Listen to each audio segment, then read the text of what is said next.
हरि बोल। जय जय राधा रमण हरि बोल। हरि बोल हरि बोल हरि बोल हरि बोल। बोलो श्री वृंदावन बिहारी लाल की जय। जय श्री राधे।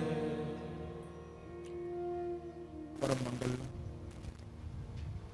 श्रीमद् भागवत महापुराण परमहंस संहिता वैष्णव संतों का परम धन श्रीमद् भागवत उन आनंद कंद अनंत कोटि ब्रह्मांड नायक कुंज निकुंजेश्वर श्री वृंदावन चंद्र के युगल चरणों में ध्यान करते हुए आपको प्रभु की पावन कथा का वर्णन कर रहे हैं।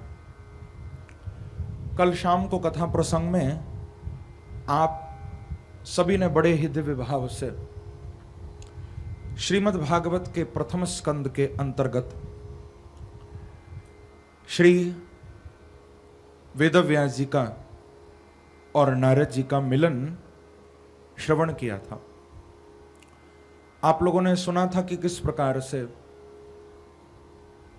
वेदव्यास जी महाराज वेदों को, उपनिषदों को, अनेक पुराणों को लिखने के बाद भी अपने आश्रम पर उदास बैठे थे।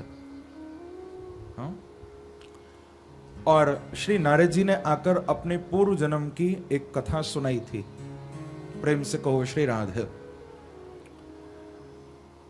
अपने पूर्व जन्म का वृत्तांत प्रसंग सुनाकर श्री नारद जी महाराज ने वेदव्यास जी को बताया कि देखो व्यास जी, पूर्व जन्म में मैं एक दासी का पुत्र था। हमारे जीवन में बड़ी गरीबी थी, लेकिन संतों की कृपा से मुझे बड़ा सुंदर एक मंत्र मिला था और उस मंत्र का मैंने बहुत निष्ठा से जप किया। भगवान की कृपा से अगला जन्म मेरा ब्रह्मा के पुत्र नारद के रूप में हो गया। हे व्यास जी, आज मैं आपके सामने जो नारद बन के खड़ा हूं, जो देवर्षि ब्रह्मर्षि बन के मैं खड़ा हूं, इसके पीछे केवल भगवान का भजन ही छुपा है। प्रेम से कहो श्री राधे। ये भगवान के भजन का बल है, भजन की महिमा है, जो मैं ब्रह्मा का पुत्र बन के प्रकट हुआ हूं। और अब तो मैं जब चाहे तब वैकुंठ में जाकर भगवान का दर्शन कर लिया करता हूं। तो नारद जी ने यही बात वेद व्यास जी को समझाई कि व्यास जी, अभी तक आपने जितने भी ग्रंथ लिखे हैं उनमें धर्म अधर्म की चर्चा आपने बहुत की है, लेकिन अभी तक किसी ऐसे ग्रंथ को आपने नहीं लिखा जिसमें केवल भगवान की ही चर्चा हो, दूसरी कोई बात न हो। तो नारद जी ने श्री व्यास जी को भागवत लिखने की प्रेरणा दी कि महाराज अब आप भागवत लिखो। अपने पिता ब्रह्मा से जो 4 श्लोक प्राप्त किए थे, वो 4 श्लोक श्री वेदव्यास जी को नारद जी ने प्रदान किए हैं। और सूत जी महाराज बड़ा सुंदर कह रहे हैं कि ब्रह्म नद्याम सरस्वत्याम आश्रमः पश्चिमे तटे सम्याप्राश इति प्रोक्त ऋषिणाम सत्रवर्धनः। सुंदर सरस्वती नदी के किनारे और अपने सम्याप्राश आश्रम में श्री वेदव्यास जी ने भगवान का स्मरण किया, भगवान का ध्यान किया बंधुओं, और ध्यान करके भागवत को लिखने के लिए बैठे हैं। नारद जी ने जो 4 श्लोक दिए थे, श्री वेदव्यास जी महाराज ने उन्हीं 4 श्लोकों के 18,000 श्लोक बना दिए और भागवत की रचना कर दी है। भागवत के अंतर 18,000 श्लोक हैं। और श्री व्यास जी ने भागवत को लिखने के बाद इसी श्रीमद् भागवत की अद्भुत कथा को शुकम अध्यापयामास, श्री सुखदेव जी को प्रदान किया।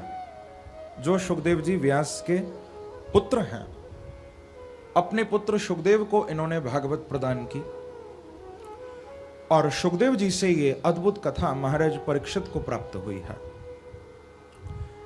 अब देखो यहां पर सौनक आदि ऋषियों ने सूत जी के चरणों में प्रणाम करके प्रश्न किया कि गुरुदेव, आपने ये तो बताया कि वेदव्यास जी ने कैसे भागवत को लिखा और सुखदेव जी को कैसे भागवत प्रदान की, लेकिन महाराज आपने ये नहीं बताया कि सुखदेव जी का मिलन परीक्षित से कैसे हुआ। प्रेम से कहो श्री राधे। क्योंकि सुखदेव जी तो परमहंस महापुरुष हैं, जो जीवन मुक्त हैं, जिनके अंदर संसार की कोई वासना नहीं, जो पैदा होते ही सन्यास की ओर चले गए थे। ऐसे परम वीतराग परमहंस सुखदेव जी महाराज वो राजा परीक्षित को कथा सुनाने कैसे आ गए। जो सुखदेव जी अपने पिता के बंधन में नहीं बंधे थे। कल मैंने बताया था ना, पैदा होते ही उनका जब जात कर्म संस्कार भी नहीं हुआ, अभी नालोच्छेदन संस्कार भी नहीं हुआ, पैदा होते ही वन की ओर दौड़ लगा दी थी। और ऐसे सुखदेव जी 7 दिन तक परीक्षित को कथा सुनाने के लिए कैसे बैठे रहे। थोड़ा आप हमको कृपा करके परीक्षित जी के बारे में बताइए। हम परीक्षित जी के जीवन के विषय में जानना चाहते हैं। ये बात जब सुनी सूत जी ने, तो यहां से भागवत में बड़ा सुंदर पांडवों का चरित्र प्रारंभ हो रहा है। बहुत अद्भुत कथा है। कहते हैं कि यदा मृदे कौरव सृंजयानाम वीरेश्वथो वीरगतिं गतेशो वृकोदरा विद्ध गदा विमर्श भग्नोरुदंडे धृतराष्ट्रपुत्रे। बड़ी सुंदर कथा यहां से शुरू हो रही है। सूत जी कहते हैं कि ऋषियों देखो, जब महाभारत युद्ध पूरा हो चुका था, कौरवों की हार हुई थी और पांडवों की विजय हुई थी। इतना भीषण युद्ध हुआ था कि कौरव सेना में से कोई बाकी नहीं बचा। कौरव पक्ष में से कोई बाकी नहीं बचा था, केवल 3 लोग बाकी बचे थे। कौन कौन? अश्वत्थामा, कृपाचार्य और कृतवर्मा। कौरव सेना में बस ये 3 ही बचे थे। बाकी बड़े बड़े योद्धाओं का संहार हुआ था, सब काल के गाल में चले गए थे। ये दुर्योधन जो था, अंत में इस दुर्योधन का युद्ध भीम से हुआ था। भग्नोरुदंडे धृतराष्ट्र पुत्रे। भीम और दुर्योधन का अंत में गदा युद्ध हुआ था और भीम के द्वारा दुर्योधन की बहुत मार लगाई गई। भीम ने अपनी गदा से दुर्योधन की जंघाओं को तोड़ दिया। तो ये दुर्योधन भी मरने ही वाला है, अभी मरा नहीं है। प्रेम से कहो श्री राधे। ये मरणासन्न पड़ा हुआ है, बस मृत्यु होने वाली है, आखिरी श्वासें ले रहा है। अब ऐसे समय में अश्वत्थामा दुर्योधन के पास आया। अश्वत्थामा ने आकर दुर्योधन को कहा कि महाराज, अब मैं समझ गया हूं कि आप बहुत जल्दी शरीर छोड़ने वाले हो, तो यदि आपकी कोई आखिरी इच्छा हो तो आप मुझे बताओ, क्योंकि मरने वाले की आखिरी इच्छा पूछनी चाहिए। यदि कोई बात मन में रह गई हो तो आप बोलो। अश्वत्थामा ने पूछा दुर्योधन को, तो दुर्योधन ने क्या कहा? दुर्योधन बोला कि अश्वत्थामा, मुझे बस एक ही बात का बहुत कष्ट हो रहा है, मरते मरते भी ये बात अंदर अंदर मुझे खाए जा रही है। बोले महाराज कहो तो सही, क्या बात? बोले देख अश्वत्थामा, इतना भीषण महाभारत युद्ध हुआ, हमारे 100 भाई थे, 100 में से 99 भाई मेरे मर गए, मैं भी मरने वाला हूं, लेकिन मुझे कष्ट है तो केवल एक बात का कि पांडवों में से एक भी नहीं मरा। प्रेम से कहो श्री राधे। मेरे 99 भाई मर गए इस युद्ध में, मैं भी मर जाऊंगा, लेकिन 5 पांडवों में से एक भी नहीं मरा, मुझे इस बात का कष्ट है। तो देख अश्वत्थामा, मेरे जाने से पहले कम से कम तू 5 पांडवों में से एक को तो मार के आ। देखो, जब कोई भला आदमी मरता है तो वो मरते मरते भी भलाई करके जाता है, और जब कोई दुष्ट मरता है तो वो जाते जाते भी बुराई करके जाएगा, वो भलाई करके नहीं जा सकता। आखिरी श्वासें गिन रहा है और अभी भी पांडवों से बदला लेना चाहता है। अब राजा की आज्ञा है। अश्वत्थामा ने कहा कि महाराज आप कहते हो तो मैं प्रयास करूंगा, कोशिश करूंगा, कम से कम एक पांडवों में से किसी एक को तो मार के आऊं। ऐसा कहकर अश्वत्थामा वहां से चल दिया। अब देखो, ये विचार करने लगा कि मैं यदि पांडवों को युद्ध के लिए ललकारूंगा तो मेरे अंदर इतनी ताकत नहीं जो मैं पांडवों को हरा सकूं। तो इसने विचार किया कि क्यों ना मैं रात में चुपचाप जाकर सोते हुए पांडवों को मार डालूं। उस समय वो युद्ध नहीं लड़ेंगे, सो रहे होंगे, और मैं सोते सोते उनको मार डालूंगा। ऐसा मन में विचार करके रात्रि में हाथ में तलवार लेकर अश्वत्थामा पांडवों के शिविर में अंदर प्रवेश करता है। परंतु आज अश्वत्थामा से एक बहुत भारी भूल हो गई है। क्या भूल हो गई? जिस शिविर में, जिस कक्ष में अश्वत्थामा ने प्रवेश किया था बंधुओं, बोले उस शिविर के अंदर 5 पांडव नहीं सो रहे थे, वहां पर पांडवों के 5 बेटे सो रहे थे, और 5 पांडवों के वो पुत्र देखने में बिल्कुल पांडवों की तरह लगते थे।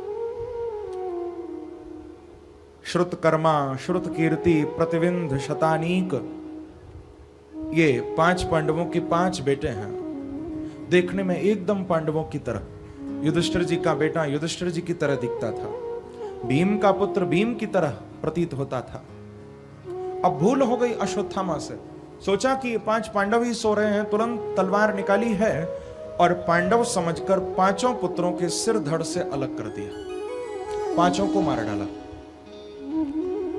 5 के सिर अपने झोले में रखे बड़ा प्रसन्न होता हुआ कि मैंने 5 को मार दिया, बहुत खुश होता हुआ वहां से बाहर निकल गया। अब गया दुर्योधन के पास। दुर्योधन को जाकर इसने कहा कि महाराज आप तो एक की बात करते थे, मैं 5 पांडवों को मार के आया हूं। अच्छा अश्वत्थामा, तूने तो कमाल कर दिया। यदि ऐसी बात है तो फिर मुझे विश्वास दिलाने के लिए तेरे पास कोई प्रमाण है? मैं कैसे मानूं कि तूने पांडवों को मारा? बोले महाराज मैं जानता था कि आप यही पूछोगे, इसीलिए मैं 5 के सिर भी लेकर आया। बताओ किसका सिर दिखाऊं? अश्वत्थामा, मुझे भीम का सिर दिखा, क्योंकि दुर्योधन को भीम से सबसे ज्यादा ईर्ष्या थी। मुझे पहले भीम का सिर दिखा, तो तुरंत भीम के बेटे का सिर लेकर हाथ में दे दिया। दुर्योधन ने जैसे ही हाथ में लिया, कसकर के दबाया, वो सिर पिचक गया। दुर्योधन ने कहा कि नहीं अश्वत्थामा, ये भीम का सिर नहीं हो सकता, क्योंकि भीम का शरीर लोहे की तरह, वज्र की तरह था, उसका सिर ऐसे दबने वाला नहीं था। मुझे तो लगता है कि तूने पांडवों की जगह उनके बच्चों को मार डाला है। अब देखो, यहां से दुर्योधन के अंदर थोड़ा वैराग्य जागृत हुआ है। मन में सोचने लगा कि ये तो गलत हो गया, ये ठीक नहीं हुआ। अश्वत्थामा को कहा कि देख अश्वत्थामा, मेरे कुल में तो कोई बाकी नहीं बचा, हमको तो कोई जलांजलि देने वाला, कोई हमारे लिए श्राद्ध तर्पण करने वाला भी हमारे कुल में नहीं बचा। और मैं तो सोचता था कि शायद पांडवों के ये बच्चे कभी बड़े होंगे तो शायद किसी दिन हमारे नाम से भी श्राद्ध कर देंगे। हाँ, लेकिन तूने मेरी ये आशा भी निराशा में बदल दी। अब तो इतना दुख हुआ, इतना दुख हुआ कि उसी समय दुर्योधन ने प्राण छोड़ दिया। क्योंकि देखो, दुर्योधन को एक वरदान मिला हुआ था। इसको ऐसा वरदान प्राप्त था कि इसकी मृत्यु तभी होगी जब अचानक इसको खुशी मिले और इसकी वो खुशी दुख में बदल जाए, ये तभी मरेगा। ऐसा इसको वरदान प्राप्त था। तो पहले तो बड़ी खुशी मिली जब सुना कि पांडव मर गए, लेकिन जब मालूम चला कि पांडवों की जगह उनके बच्चे मरे हैं तो फिर वो सारी खुशी दुख में बदल गई है। तो तड़पते तड़पते दुर्योधन ने अपने देह को त्यागा। अब देखो, इधर द्रौपदी प्रातःकाल विचार कर रही है कि अब तो बहुत देर हो गई, अभी तक मेरे बच्चे सोकर नहीं उठे। क्या बात है, अब तक तो उठ जाया करते थे, आज इतना देर हो गई, पांचों बच्चों में से एक भी नहीं उठा। चलकर थोड़ा देखूं। द्रौपदी जैसे ही शिविर में अंदर प्रवेश करती है बंधुओं, तो क्या देखती है कि पांचों बच्चे मरे पड़े हैं वहां। पांचों में से किसी का भी सिर नहीं है वहां, पांचों के शरीर पड़े हैं बस। अब तो बड़ा दुख हुआ है द्रौपदी को कि माता शिशुना निधनम सुताना निशम्य घोरम परितप्यमाना तदा रुदत बाष्पकला कुलक्षी ताम सांत्वयन्नाह किरीटमाली। इतना दुख हुआ द्रौपदी को, इतना दुख हुआ, रोते रोते चीख पुकार करती हुई भूमि में गिर पड़ी है द्रौपदी। आप लोग स्वयं सोचो, यदि किसी मां का एक बेटा चला जाए तो कितना दुख होता है, और जिस मां के 5 बेटे सामने मरे पड़े हैं तो उसकी हालत को कोई क्या समझ सकता है। अपार कष्ट हुआ द्रौपदी को, बहुत दुख हुआ, चीख पुकार करने लगी। पांडवों ने जब आवाज सुनी, पांडव सभी दौड़े दौड़े आए। क्या बात हो गई? जब अपने बच्चों को मरे हुए देखा, पांडवों को भी परम कष्ट हुआ। अर्जुन ने उसी समय प्रतिज्ञा की कि जिसने मेरे बच्चों को मारा है मैं भी उसको छोड़ूंगा नहीं। अश्वत्थामा ने दौड़ लगाई और दुर्योधन ने पीछा किया है। जब अर्जुन को आते हुए देखा तो तुरंत ब्रह्मास्त्र छोड़ा अश्वत्थामा ने। तो भगवान की आज्ञा लेकर अर्जुन ने भी ब्रह्मास्त्र छोड़ दिया। दोनों ब्रह्मास्त्र आपस में टकराए हैं, भीषण अग्नि बरसने लगी। फिर भगवान श्री कृष्ण के कहने पर ही अर्जुन ने उन ब्रह्मास्त्रों को अपनी ओर खींचा, दोनों के तेज को शांत किया है। गर्भ संस्कार गुरु, सालों से चल रही हमारी परंपरा और वैदिक विज्ञान का आधुनिक रूपांतरण।